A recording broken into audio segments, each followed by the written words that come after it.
Bien, continuamos en TV Perú Mundo. Muchas gracias por estar con nosotros. Luego del asesinato del sacerdote católico en Francia, el Papa Francisco advirtió que el mundo está en guerra, pero no es una guerra de religiones. Francisco llegó a Polonia para un encuentro con las juventudes. Veamos. El Papa Francisco llegó al Aeropuerto Internacional Juan Pablo II de Cracovia, en Polonia, donde participará de la Jornada Mundial de la Juventud y visitará los campos de exterminio nazi de Auschwitz y Birkenau.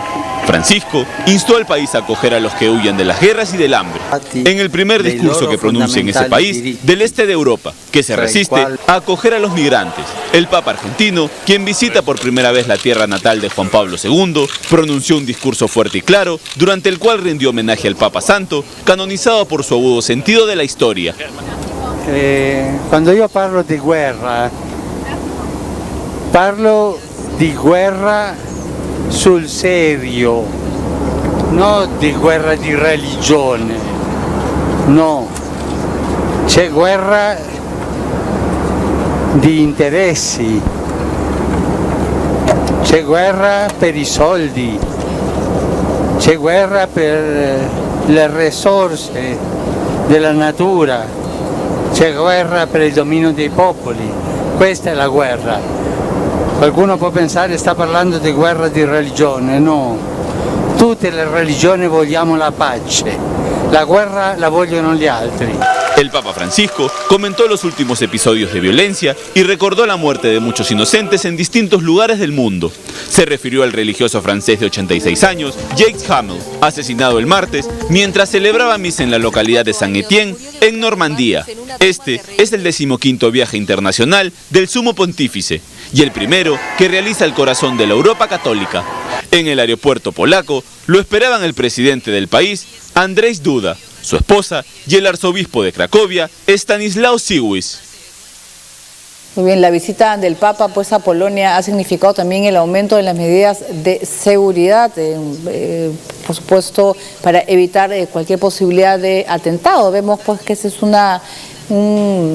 la Iglesia Católica, los cristianos han sufrido diversos ataques por parte del Estado Islámico en el pasado. Claro. Y también hay un temor de que se puedan repetir la barbaridad que han hecho con este cura, con un hombre mayor, ¿no? Con la tortura recibida en el norte de Francia. Pero sobre todo que el Papa tiene mucho cuidado, ¿no? No habla de la religión de los atacantes, no habla del hecho en particular, habla de una guerra. Estamos hablando, ¿sería de una guerra de religiones? ¿De qué se trata? No, a ver, lo que el Papa dice efectivamente... hay dos cosas ahí, ¿no? No es una guerra de religiones propiamente dicha en el sentido en que no es una guerra entre, por ejemplo, el cristianismo y el Islam. Podría hablarse en todo caso dentro del Islam entre chiitas y sunitas, ¿no?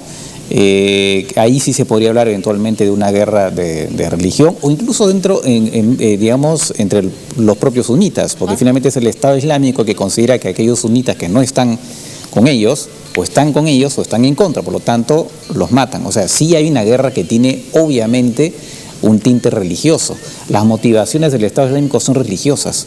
Entonces yo creo que lo que dice el Papa no es exacto. O sea, creo que ahí como analista internacional se puede decir que es un buen Papa.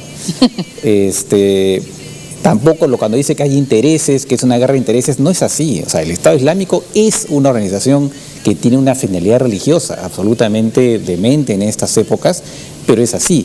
Lo que pasa es que, claro, el Estado Islámico lo que quiere es convertir esto en una guerra religiosa entre el Islam, ¿no? Y Occidente. A los que pinta Occidente los llama muchas veces los cruzados, como hacía Al-Qaeda por lo demás, ¿no? Claro, son los infieles, pero digamos los pinta como los cruzados, remitiendo a la Edad Media, ¿no? Donde había efectivamente una lucha por Tierra Santa, por motivaciones religiosas. Eso es lo que quiere hacer el Estado Islámico, sin tener en cuenta además que en estos momentos Occidente no es cristiano. O sea, bueno, hay población cristiana evidentemente, pero los estados son laicos, ¿no? Y hay separación entre la Iglesia y el Estado, ¿no? Entonces, pero claro, dentro de la mitología del Estado Islámico, de toda esta gente extremista, pues ellos quieren pintar la cosa como que ahí es una guerra contra también los cruzados, lo cual es absurdo. Entonces, sí es una guerra sí hay una motivación religiosa, no es una guerra entre cristianos y musulmanes, más bien es una guerra, si hay una guerra religiosa es más bien dentro del Islam, ¿no? Entre el Estado Islámico contra otros que no comulgan con su línea dura, ¿no? Claro, pero sobre todo también ahora que el cuidado que deben tener a partir, de ahora de posible, el Papa ya ha sido ya amenazado en otras ocasiones, estamos hablando de que se podría repetir en otras zonas, los cristianos en Siria, ya sabemos cuál ha sido pues su destino también. No, sí, evidentemente, justamente en esa línea de querer que esto aparezca como una guerra entre porque ese es para consumo interno, es un poco para galvanizar, ¿no? Del Estado Islámico. Lo que quiere es para su gente, a la gente quiere reclutar, quiere hacer aparecer esto como una guerra religiosa, por lo tanto están interesados en eventualmente atentar, como ya lo hicieron contra este cura francés. Hay que decir además que ya han habido 2 tentativas anteriores en los últimos años de ataques contra iglesias en Francia, o sea, no es la primera vez, ahora ha tenido éxito, pero ya han habido dos intentos anteriores, ¿no? Y a eso se suma efectivamente las masacres de cristianos en aquellos lugares, en Siria y en Irak en particular, donde que ha perpetrado el Estado Islámico, ¿no? Así es, y hablando pues de Siria, le vamos a contar que una ciudad kurda de ese país sufrió un grave atentado terrorista en el que murieron al menos 50 personas. Este ataque fue reivindicado por el grupo Estado Islámico. Más de 50 personas murieron y cerca de 170 resultaron heridas en un atentado en la ciudad siria de Kamishli, de mayoría kurda y próxima a la frontera con Turquía. El ataque fue reivindicado por el autodenominado grupo yihadista Estado Islámico. Según las primeras informaciones, un kamikaze que iba a bordo de un camión se hizo estallar cerca de un puesto de control cercano a la zona donde hay varios edificios de la Administración Autónoma Kurda. El estallido del vehículo habría provocado una segunda explosión en un depósito de gas. La policía informó que el número de fallecidos podría aumentar debido a la gran cantidad de heridos de gravedad. La mayoría de la provincia de Hasakeh está controlada por las fuerzas kurdas que establecieron una administración autónoma, mientras que el régimen sirio controla el aeropuerto y algunos barrios de Kamishli. Las explosiones se producen mientras tropas kurdas con respaldo estadounidense avanzan sobre el territorio del grupo yihadista y han logrado victorias en el norte y el este de Siria. El día anterior en Ginebra, Suiza, durante una reunión a puertas cerradas con funcionarios estadounidenses y rusos, Staffan de Mistura, enviado especial de la ONU a Siria, dijo que los gobiernos de Washington y Moscú habían discutido formas de avanzar hacia la reintroducción de un alto al fuego en Siria. Muy bien, y vamos a hablar pues de la situación en Siria, en esta ciudad kurda pues donde ha habido este acto de violencia. Claro, hay que recordar que justamente los kurdos, ¿no? Son, digamos, una fuerza, digamos, la fuerza más importante que, digamos, dentro de Siria, que lucha contra el Estado Islámico, y por eso es que son apoyados por Estados Unidos, ¿no? Evidentemente este es un ataque de Estado Islámico en represalia. Al mismo tiempo,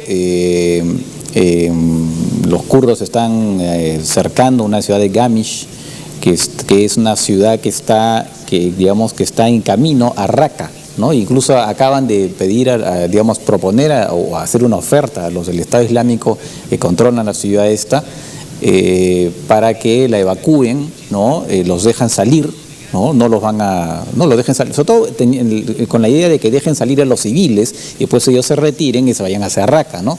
Para, digamos, evitar pues mayor efusión de sangre, por lo menos en ese momento, ¿no? Pero hasta el momento no han sido aceptadas por el Estado Islámico.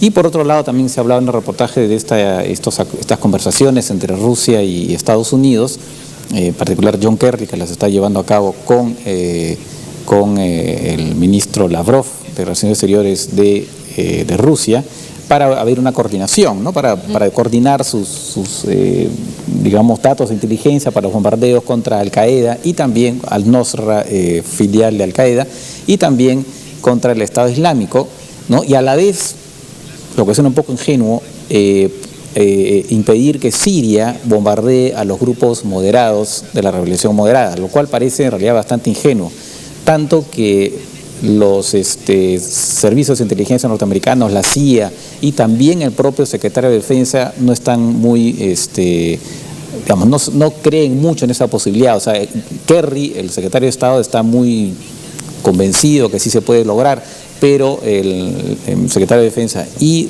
la CIA y otros organismos de inteligencia miran el asunto como diciéndose, no creemos que los rusos vayan a cumplir todo esto, ¿no? Dime, ¿y cómo va el tema del flujo de migrantes? ¿Continúa? ¿Se ha paralizado, bueno, si te refieres a digamos, el flujo de refugiados de la gente que huye de Siria hacia Europa. Hacia Europa. Se está aplicando el acuerdo entre la Unión Europea y Turquía, con lo cual Turquía retiene a los refugiados, ¿no? Los retiene en su suelo, y para que después, en todo caso, los europeos determinen quién va a Europa, quién va a ser refugiado en Europa o no. País? Vamos a ver, dicho sea de paso, cuál es el impacto de los últimos atentados en esa política, porque evidentemente en Europa, porque ya hay presiones, y si ya las habían antes de los atentados, y hay presiones sobre la Merkel en estos momentos para que deje su generosidad, que ya se había reducido la generosidad, pues reducirla aún más con respecto a los refugiados, ¿no? Igual en Francia y en demás países. Eso lo vamos a ver, ¿no? Muy bien, nosotros ahora vamos a ir con noticias de Israel, las fuerzas de defensa de ese país.